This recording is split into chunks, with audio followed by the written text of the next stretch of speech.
Aujourd'hui, dans les histoires de Prête l'oreille, le léopard et ses taches.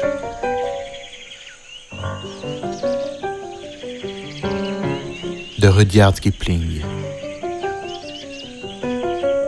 Tiré d'histoires comme ça.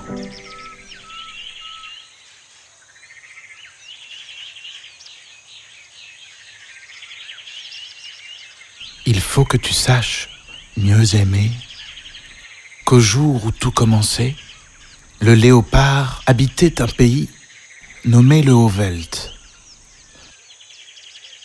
Se rappeler que ce n'était pas le Bas-Veld, ni le Veld de la brousse, ni le Veld des lacs amers, mais bien le Haut-Veld. Tout nu, brûlant et brillant, rien qu'en sable, en rochers couleur de sable, et en touffes d'herbes jaunâtres et sablonneuses. C'est tout.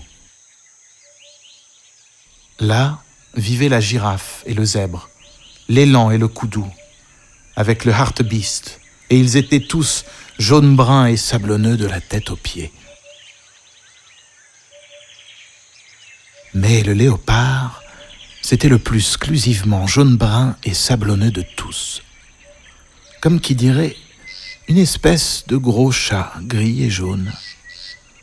Et à un poil près, il ne se distinguait pas de la couleur jaunâtre, grisâtre et brunâtre du Haut-Veld.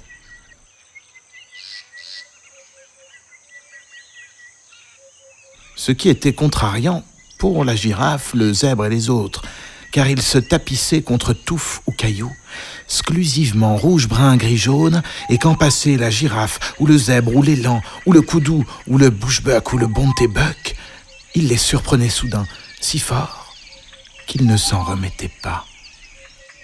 Parole. De même, il y avait un Éthiopien avec un arc et des flèches, un exclusivement gris-brun-jaune de bonhomme que c'était alors, qui vivait sur le Haut-Veld avec le léopard.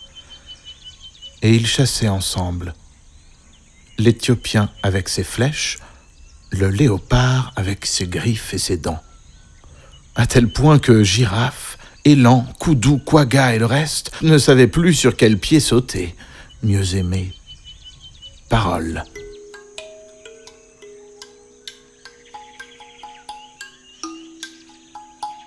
Après très longtemps, les bêtes vivaient indéfiniment dans ces jours-là. Ils apprirent à éviter tout ce qui ressemblait à un léopard ou un Éthiopien, et peu à peu, la girafe commença parce qu'elle avait les plus longues jambes, ils s'en allèrent du Haut-Veld. Ils cheminèrent des jours et des jours avant d'arriver à une grande forêt exclusivement remplie d'arbres, de buissons et tachetés, rayés, bigarrés d'ombre. Ils s'y cachèrent, et après un autre longtemps, à force de se tenir moitié dans l'ombre et moitié pas, et sous l'ombrage dansant, glissant et cabriolant des arbres, voilà que la girafe devint tachetée, et le zèbre rayé, et l'élan et le koudou plus foncé, avec des petites lignes grises ondulées sur le dos. De sorte que, si on pouvait les entendre et les sentir, les voir, c'était beaucoup moins facile. À moins de savoir au juste où regarder.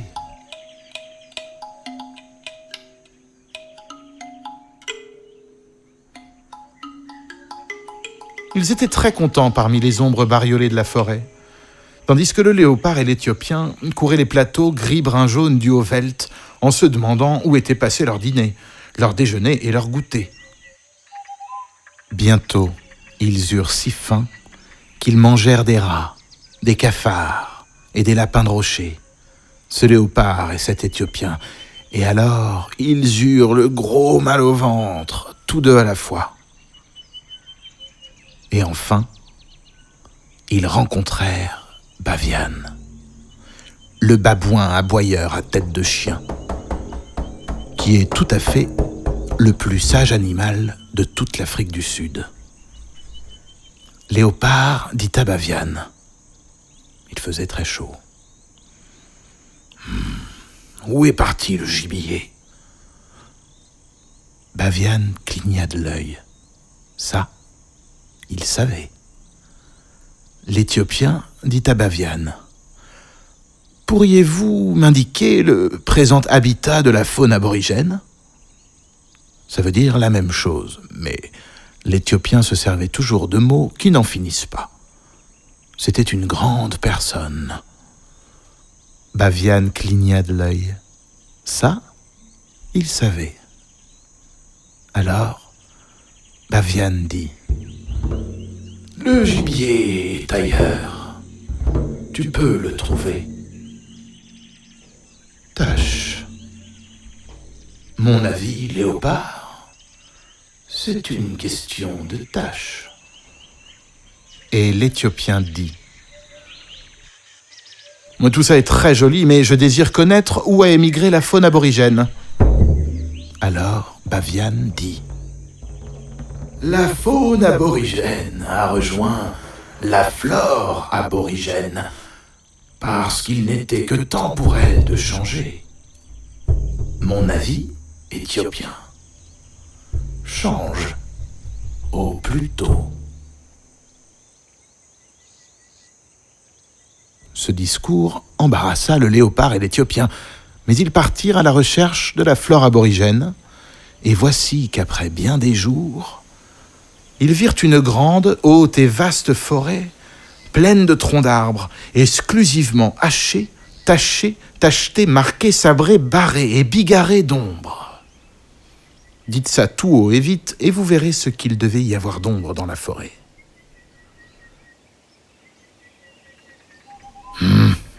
Qu'est-ce ceci ? Dit le léopard.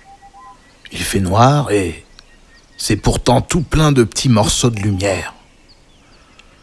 Je ne sais pas, dit l'Éthiopien, mais ça doit être la flore aborigène.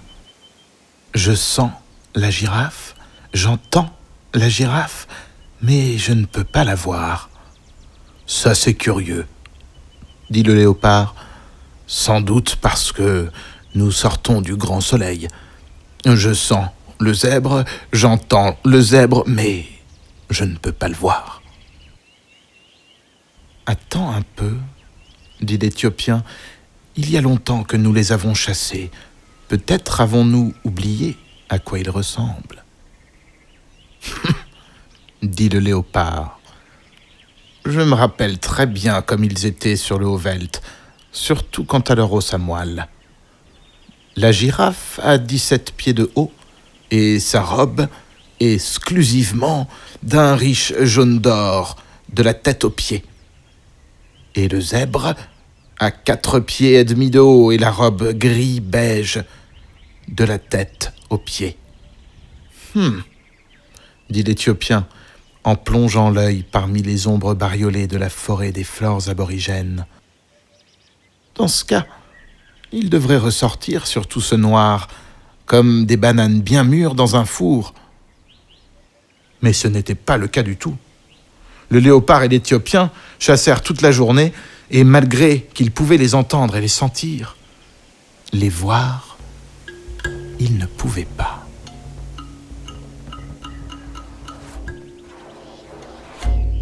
Pour l'amour du ciel, dit le léopard vers l'heure du thé, attendons qu'il fasse nuit. C'est un scandale que cette chasse en plein jour. Ils attendirent donc la nuit, et alors le léopard entendit quelque chose qui soufflait dans le clair des étoiles, que rayaient d'ombre les branches, et il sauta sur le bruit. Cela sentait comme zèbre, cela remuait comme zèbre, mais il ne pouvait pas le voir, de sorte qu'il dit : « Ne bouge pas, ô individu sans couleur ni forme. Je vais rester assis sur ton cou jusqu'à l'aube, parce qu'il y a quelque chose en toi que je ne comprends pas. » Tout à coup, grognement, choc, bruit d'échauffourée, et l'Éthiopien cria : « J'ai attrapé une chose que je ne peux pas voir. Cela sent comme girafe, et cela rue comme girafe, mais cela n'a aucune forme du tout. » « Méfie-toi, dit le léopard. Reste assis sur son cou jusqu'à l'aube, fais comme moi. Rien ne semble avoir de forme par ici. » À l'aube claire, le léopard dit : « Qu'as-tu à ton bout de table, frère ? » L'Éthiopien se gratta la tête et dit « Bon, ça devrait être exclusivement d'un riche jaune d'or, jaune de la tête aux pieds, et ça devrait être girafe, mais c'est tout couvert d'empreintes marron. Et toi, qu'as-tu à ton bout de table, frère ?» Le léopard se gratte la tête et dit « Ça devrait être exclusivement d'un fauve tirant sur le gris-perle, et ça devrait être zèbre, mais c'est tout couvert de bandes noires et rouges. Que diable t'es-tu amusé à te faire, zèbre? Ne sais-tu pas que sur le Haut-Velt, je te verrai à 10 000? Mais tu n'as pas de forme. » « Oui, dit le zèbre, mais ici ce n'est pas le Haut-Velt. N'y voyez-vous pas? » « Si, à présent, mais depuis hier je n'y vois goutte. Comment se fait-il? »« Laissez-nous nous lever, dit Zèbre, et nous vous montrerons. » Ils laissèrent le zèbre et la girafe se lever, et Zèbre se dirigea vers des buissons nains où le soleil jetait des ombres hachées, et Girafe vers des arbres assez hauts où la lumière tombait en taches. « Attention maintenant, dirent le zèbre et la girafe. Voilà comment c'est fait. 1, 2 et 3. Où est-ce qu'est votre déjeuner? » Léopard écarquilla les yeux, et l'Éthiopien de même, mais sans rien voir de plus que des ombres rayées et des ombres tachetées dans le sous-bois. Mais pas trace de zèbre ni de girafe. Ils s'en étaient allés tout bonnement se cacher parmi les ombres de la forêt. « dit l'Éthiopien, « voilà un tour qui en vaut la peine.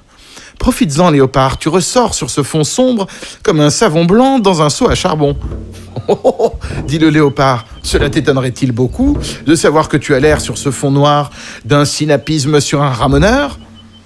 Ça n'avancera pas le dîner de se donner de vilains noms, dit l'Éthiopien. La fin de la chose, c'est que nous ne sommes pas assortis à nos fonds de tableau. Je vais suivre le conseil de Baviane. Il m'a dit de changer. Et comme je n'ai rien sur moi que je puisse changer, excepté ma peau, je vais changer ça. En quelle couleur, dit le léopard, prodigieusement intéressé. Un petit brun foncé, garanti à l'usage, avec du bleu ardoise, aux bons endroits. Tout ce qu'il faut pour se cacher dans le creux et derrière les arbres. Là-dessus, il changea de peau en moins de temps qu'il n'en faut pour le dire. Et le léopard devint plus intéressé que jamais, car il n'avait jamais vu un homme changer de peau auparavant. « Et moi, dit-il, quand l'Éthiopien eut introduit son dernier petit doigt dans sa belle peau neuve, toute noire. « Suis aussi l'avis de Baviane. Il t'a parlé de taches. »« Ah oui, et je n'ai pas compris. »« Il voulait dire des taches sur ta peau, » dit l'Éthiopien. « À quoi ça sert ?» dit le léopard. « Pense à Girafe, » dit l'Éthiopien. « Ou, si tu aimes mieux les rayures, pense à Zèbre. Ils sont très contents, eux, de leurs raies et de leurs taches. » dit le léopard. « Je ne voudrais pas ressembler à Zèbre, pas pour rien au monde. »« Eh bien, décide-toi, » dit l'Éthiopien, « parce que ça me déplairait de chasser sans toi. Mais il le faudra si tu persistes à ressembler à un tournesol contre une palissade au coaltar. »« Va pour les taches, donc, » dit le léopard. « Mais pas trop grande. C'est commun. Je ne voudrais pas ressembler à Girafe, pas pour rien au monde. »« Je vais les faire du bout des doigts, » dit l'Éthiopien. « Il reste assez de noir sur ma peau pour cela. Amène-toi. » Alors, l'Éthiopien mit ses 5 doigts ensemble. Il restait encore beaucoup de noir qui n'avait pas séché sur sa peau neuve. Et il en appuya le bout partout sur le léopard. Et chaque fois que les 5 doigts appuyaient, il laissait 5 petites marques noires, tout près les unes des autres. On peut les voir sur la peau de n'importe quel léopard mieux aimé. Quelquefois, les doigts glissaient et les marques se brouillaient. Mais les 5 taches y sont toujours, sur tous les léopards. « Oh, qu'il est beau !» dit l'Éthiopien. « Maintenant, tu peux t'étendre sur le sol nu et te faire prendre pour un tas de pierrailles. » Tu peux te vautrer sur les rochers nus et on dirait un bloc de glaise à cailloux. Tu peux t'allonger le long d'une branche feuillue et paraître comme du soleil qui filtre parmi les feuilles. Et tu peux te coucher en plein travers d'un chemin et ressembler à rien du tout. Pense à ça et fais ronron. Puis ils s'en allèrent et vécurent heureux ensuite, mieux aimés, pour toujours. Voilà tout.